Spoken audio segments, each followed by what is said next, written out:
یانەی زاخۆی سێمی ڕزبەندی خولی نایابی کوردستان لە یەکێک لە یاریەکانی هەفتەی 22 لە شاری هەولێر بووە میوانی برایەتی بەهۆی ئەوی ئامادەکاری بۆ یاریەکە نەکردبوو یاریزانانی نیەتی بەشداری نەکردنیان هەبوو بەهۆی وەرنەگرتنی شایستە دارایەکانیان هەر بۆیە لە نیوە یەکەم بە ئاستێکی خراپ دەرکەوتن لە خولەکی 33 بە ئەسیستی یوسف ئەیوب عەبدولخالق عەبدوستار بربەستی یەکسانی شکاند و زاخۆی بە گۆڵ یەکەم لە یاریەکە پێشخست.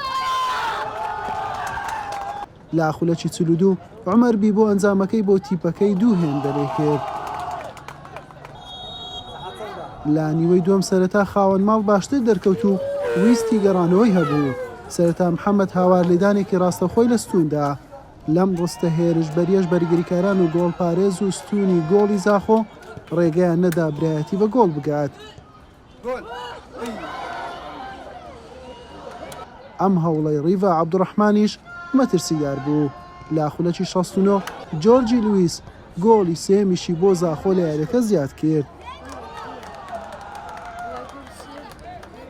سێ خولەک دواتر یوسف ئەیوب گۆڵی چوارەمیشی بۆ کوڕانی خابوور زیاد کرد. یاریەکەش هەر بەم ئەنجامە و سەرکەوتنی زاخۆ کۆتایی هات.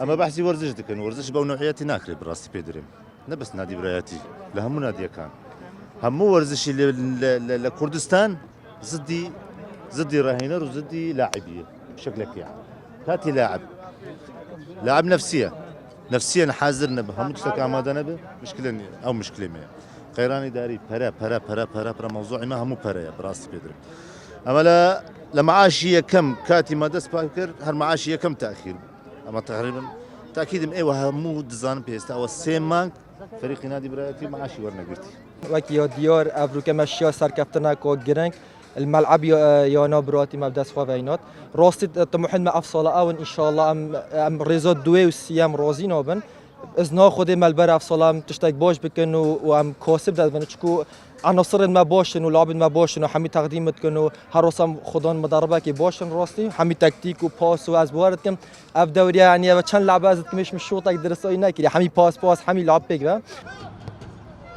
زاخۆ بەم سەرکەوتنەکۆی خاڵەکانی بۆ چوویە خاڵ بەرز کردەوە بە کاتی خانەی دووەمی ڕیزبەندی گرت برایەتیش بە 26 خاڵەکەی بە کاتی لە خانەی نوێمی ڕیزبەندیە. حوسێن محەممەد کەناڵی پێیام هەولێر.